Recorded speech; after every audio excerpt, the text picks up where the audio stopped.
নিয়ে তাড়াতাড়ি করে তাড়াতাড়ি করে স্বামীকে শয্যায় বসিয়ে বলল, স্বামী তুমি তুমি একটু অপেক্ষা করো, আমি তোমার সেবার ব্যবস্থা করি।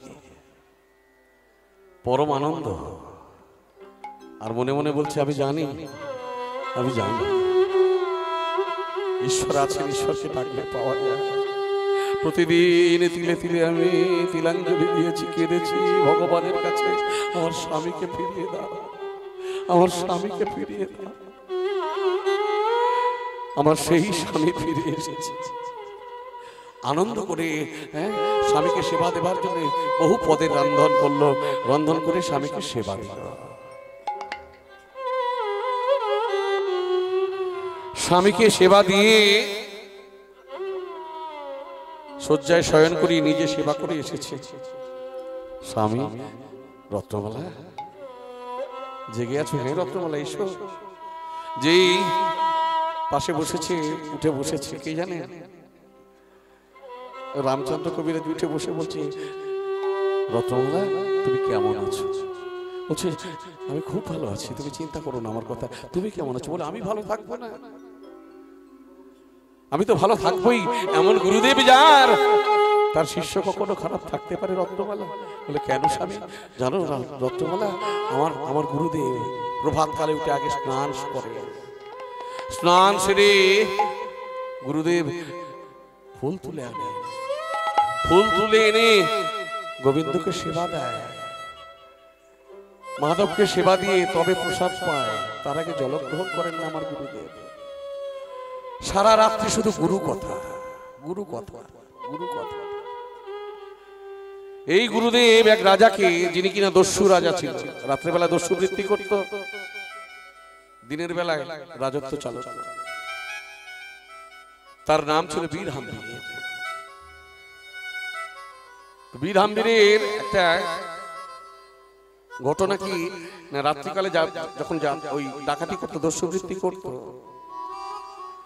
এই দস্যুবৃত্তি করার সময় একেবারে দস্যুদের মতোই আচরণ করত। তো এক গাড়ি বই পেয়েছিল, একটা গাড়ি, তখনকার দিনে গরুর গাড়ি ছিল, তো ওই গরুর গাড়ি ভর্তি করে বই নিয়ে যাচ্ছিল সাধু সন্তরা, তাদেরকে মেরে টেরে দিয়ে ওই বই কেড়ে নিয়েছিল। বইয়ের গাড়িটা সব গ্রন্থ, ভালো ভালো গ্রন্থ। তো বীরহাম্বীর মনে মনে চিন্তা করলো, এই গ্রন্থ নিয়ে আমার কি কাজ? তাই চারিদিকে ঘোষণা করে দিল যে এই গ্রন্থ পাঠ করে যে আমার নয়নের জল ফেলতে পারবে, আমায় ভক্তির পথে নিয়ে যেতে পারবে, তাকে আমি সমস্ত গ্রন্থ দিয়ে দেব। ভক্তমণ্ডলী, আমার ভক্তিমতী মায়েরা, এই আচার্যদেব, শ্রীনিবাস আচার্য, সবাই এসে পাঠ করেছে না, কেউ নয়নস্রুপাত করাতে পারেনি, ভক্তির পথে আনতে পারে। তো এই আচার্যদেব, শ্রীনিবাস আচার্য, ভাগবত পাঠ করে বীরহাম্বীরকে কাঁদিয়েছে। তখন থেকে সে দস্যুবৃত্তিও ত্যাগ করেছে। প্রজাবৎসল রাজা থেকে আস্তে আস্তে ভক্তির পথে চলে যায়। সেই বীরহাম্বীর অনেক পদাবলীও রচনা করেছে। হরি হরি বল। তো সেই সমস্ত কথা বলতে বলতে বলতে বলতে বলতে বলতে গুরু কথা বলতে বলতে কখন যে রাত্রি পেরিয়ে নিশীথের আলোকে বিদায় দিয়ে দিনের সূর্য উদিত হতে চলেছে। কিচির মিচির শব্দ শুরু হয়ে গেল। চমকে ওঠে রামচন্দ্র, রত্নমালা, রত্নমালা, পাখি ডাকছে। তবে কি প্রভাত হয়ে গেল নাকি? দেখে না যে দিনের আলো প্রস্ফুটিত হতে চলেছে। রত্নমালা, স্বামী, প্রভাত হয়ে গেছে। বলে, হ্যাঁ তাই তো গো, তোমার কথা শুনতে শুনতে আমিও ভাবতে পারিনি যে সারা রাত্রি চলে যাবে, প্রভাত হয়ে এসেছে। স্বামী, একটু শয়ন করো। বলো, রত্নমালা, আর তো আমার থাকা যাবে না। মানে এ তুমি কি বলছো? বলে, হ্যাঁ, আমার গুরু নির্দেশ ছিল, আমার গুরু নির্দেশ ছিল তোমার সঙ্গে এক রাত্রি যাপন করা, তার বেশি আমি থাকতে পারবো না। রাত্রি শেষ, এবার আমায় বিদায় দিতে হবে। রত্নমালা ডুগরে ডুগরে কেঁদে ওঠে রত্নমালা, স্বামী, তাহলে তুমি এসেছিলে কেন? এমন করে যদি চলে যাবে তাহলে তুমি কেন এসেছিলে? রত্নমালা, গুরু নির্দেশ আসতেই তো হবে, বলো, আমার গুরু নির্দেশ আসতেই তো হবে, তাই আমায় বিদায় দাও রত্নমালা। চোখের জলে বিদায় দেওয়ার আগে একটা কথা বলেছিল সেদিন, শোনো স্বামী, তোমার দেওয়া শাখা, তোমার দেয়া সিঁদুর, তোমার দেওয়া এই যে দেখছো, আমি বিবাহিতা নারী, তোমার দেয়া কাপড়ে আমি তোমার স্ত্রী। অগ্নি নারায়ণ ব্রাহ্মণ সাক্ষী রেখে তুমি আমায় বিবাহ করেছিলে। তুমি চলে যাও, আমার দুঃখ নাই, আমি তোমায় বাধা দিতে পারবো না, দেবো না। তবে যাবার আগে আমার একটা অনুরোধ রাখো, কি? আমি মা হতে চাই, আমি মা হতে চাই স্বামী, আমি মা হতে চাই। আমি কি নিয়ে বাঁচবো, আমি কি নিয়ে থাকবো? আমায় তুমি একটা সন্তান দান করে যাও। রত্নমালা, এ তুমি কি বলছো রত্নমালা? ছি ছি ছি ছি ছি, না না, তুমি আমার কথা বলো না রত্নমালা, আমার কথা বলো না। কেন স্বামী, কেন? আমি যে তোমার স্ত্রী, সেই অধিকার কি আমার নেই? নিশ্চয়ই নিশ্চয়ই তোমার সেই অধিকার ছিল। কতক্ষণ ছিল জানো? যতক্ষণ আমি দীক্ষা দেইনি ততক্ষণ তোমার অধিকার ছিল। শোনো রত্নমালা, আমি যখন তোমার থেকে বিদায় নিয়ে গিয়ে আমি গুরুর কাছে গেলাম, গুরুগৃহে গিয়ে আমি গঙ্গা স্নান করেছি, ততক্ষণ পর্যন্ত তোমার অধিকার ছিল।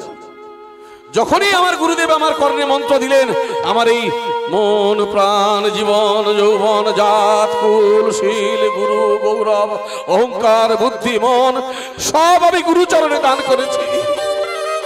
এই দেহ যে আমার গুরুদেবের রত্নমালা, এই দেহ তো আমি তোমায় দিতে পারবো না রত্নমালা। এমন শিষ্য কজন আছে গো রত্নমালা? এই দেহ এখন গুরুদেবের, তাই আমি তোমায় সন্তান দিতে পারবো না। তবে তোমায় আমি না, তোমায় আমি কষ্ট দেব না রত্নমালা, তোমায় আমি বিফল মনোরথ হতে দেব না। একটু অপেক্ষা করো, একটু অপেক্ষা করো। রামচন্দ্রের ছোট ভাই, যার নাম গোবিন্দ দাস, বৈষ্ণব জগতের যিনি শ্রেষ্ঠত্বের দাবিদার বলতে পারে, বহু পদ গোবিন্দ দাস রচনা করে গেছেন। আজকে যে রাসলীলা হবে, শারদচন্দ্র ওই গোবিন্দ দাসের লেখা। হরি হরি বল। গোবিন্দ দাস ঠাকুর মহাশয়ের লেখা শারদচন্দ্র পদাবলী। এই গোবিন্দ দাস প্রথম জন্মে কঠোর মায়ের তন্ত্র সাধক ছিল, মায়ের সাধক ছিল। মায়ের মন্দিরে গোবিন্দ দাস বসে আছে, গিয়ে ডাক দিল কে? এই আমাদের রামচন্দ্র। গোবিন্দ, গোবিন্দ দাদা আমার কাছে আয় দেখি ভাই। যেই কাছে এসেছে, ভাইকে বুকে করে নিয়ে চলেছে, বলে চল আমার সঙ্গে চল। কাছে এসেছে রত্নমালা, স্বামী এই দেখো, তুমি সন্তান চেয়েছিলে না, আমার ঔরসটা সেটা হয়তো তোমায় দিতে পারলাম না, কারণ এই দেহ গুরুকে আমি গুরুদেবকে দান করেছি। কিন্তু রত্নমালা এই দেখো, আমার এই ভাই গর্ভে ছিল, বাবা মারা গেছে তখন 4 মাস বয়স, জন্মে বাবাকে দেখে। শুধু তাই নয়, বাবার অবর্তমানে বাবার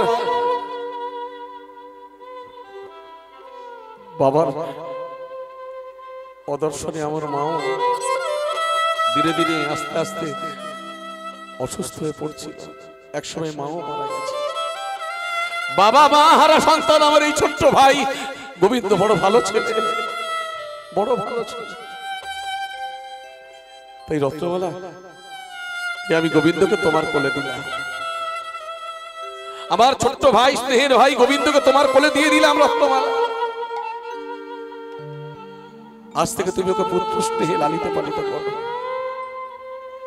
তোমার মনোবাসনা পূর্ণ হবে। তোমার সন্তান স্নেহে লালিত পালিত করলে তোমার সন্তানের সুখ তুমি পাবে রত্নমালা। বড় ভালো ছিল তুমি ওকে দেখো, তুমি ওকে মানুষ করো। দিয়ে দিল কোলে, দিয়ে চলেছে গুরুগৃহে, ফিরে চলেছে গুরুগৃহে। গুরু কৃপাহি কেবল,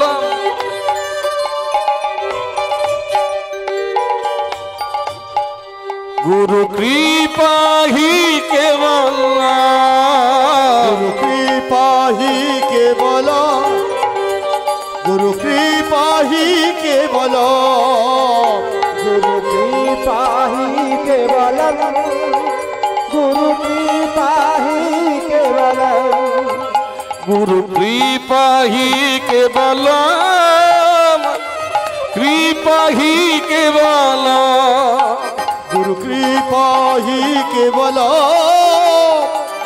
कृपा ही केवल गुरु कृपा ही केवल गुरु कृपा ही केवल गुरु कृपा ही निताय गौर प्रेमानंद हरि हरि बोल हरि बोल गुरु कृपा ही केवल गुरु कृपा ही केवल गुरु कृपा ही केवल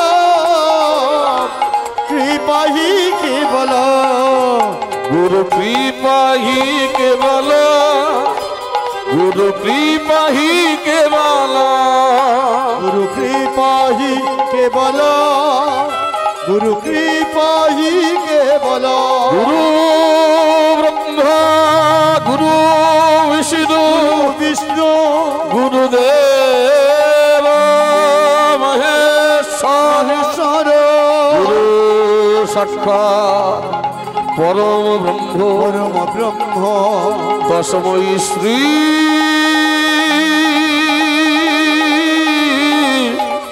गुरवे नमः तस्मै श्री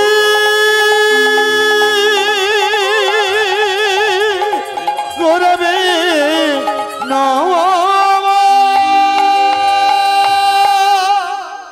गुरु कृपा ही केवल कृपा ही केवल गुरु कृपा ही केवल गुरु कृपा ही केवल गुरु कृपा ही केवल कृपा ही केवल गुरुदेव गुरुदेव गुरुदेव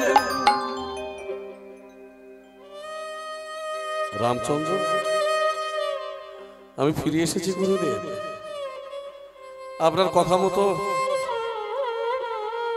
মতো আমি কথা রেখেছি গুরুদেব আপনি নির্দেশ করেছিলেন এক রাত্রি যাপন করতে আমার স্ত্রীর সঙ্গে আমি এক রাত্রি যাপন করেছি গুরুদেব আমি এসেছি আমার প্রণাম গ্রহণ করুন গুরুচরণে প্রণাম জানাই বুঝতে পারেন গুরুদেব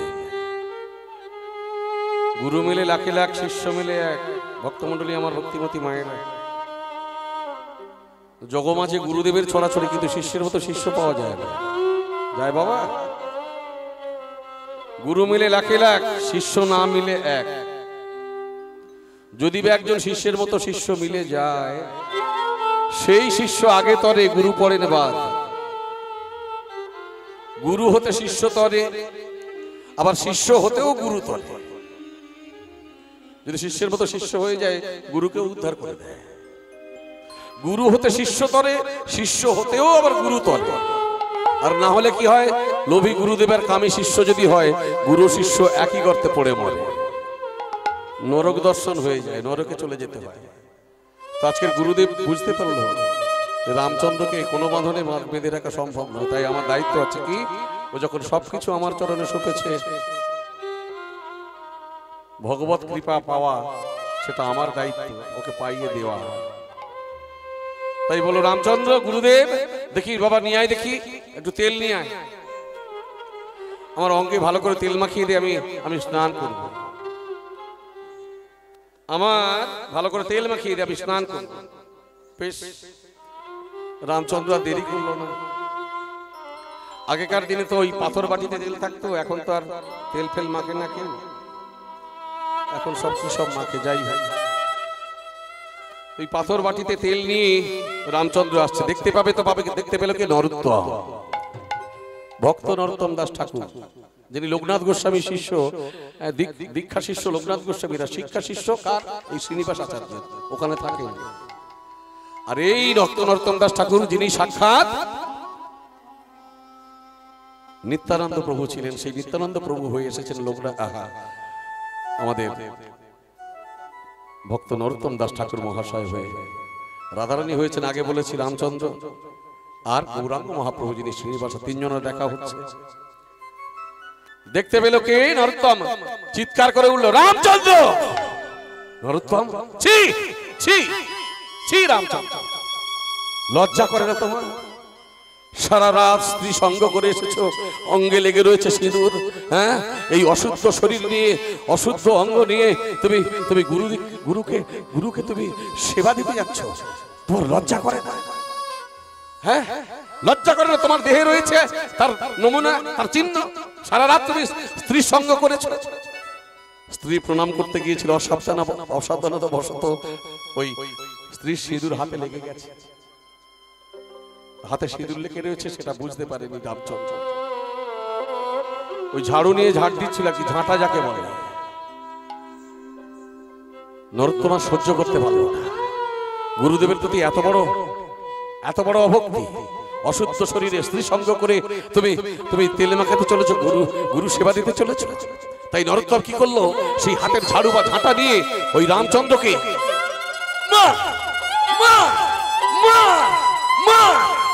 মারতে মারতে মারতে মারতে রামচন্দ্রের পিঠটাকে লাল করে দিয়েছে।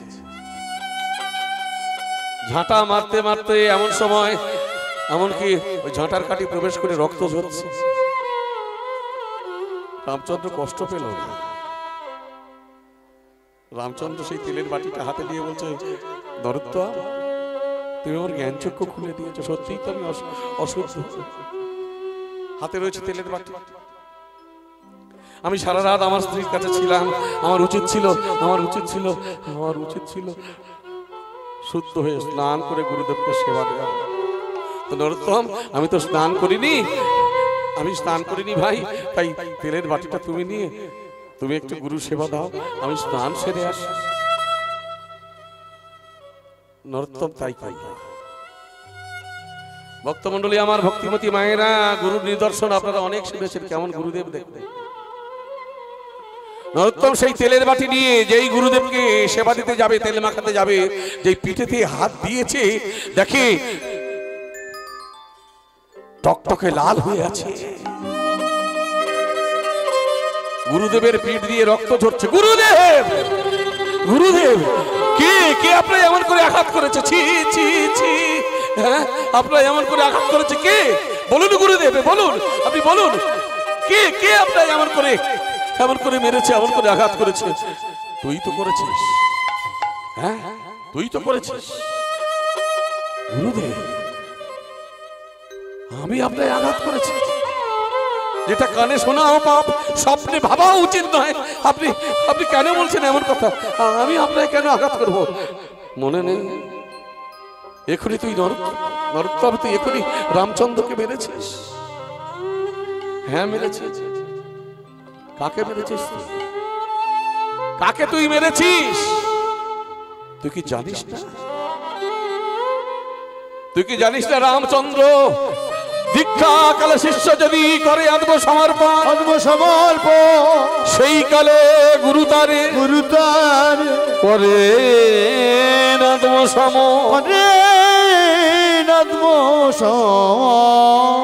ওরে।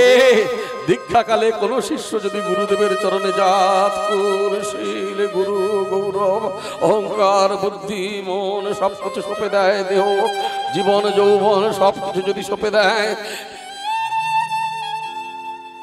সে গুরু আত্মসম হয়ে যায়, তার দেহটা আমার দেহ হয়ে যায়।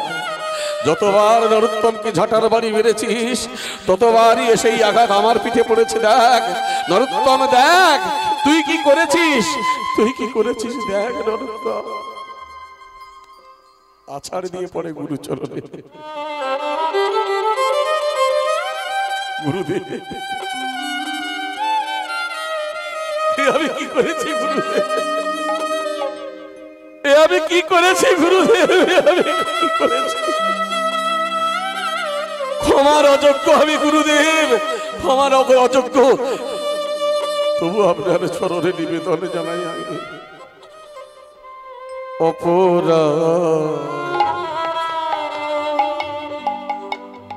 ক্ষমা করো ও গো গুরু দেব।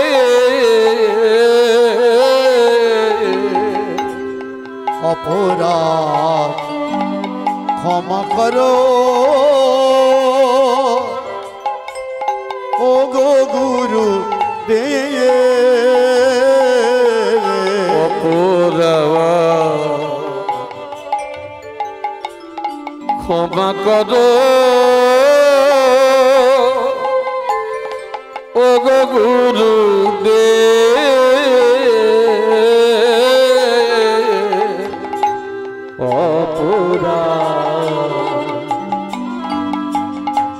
ক্ষমা করো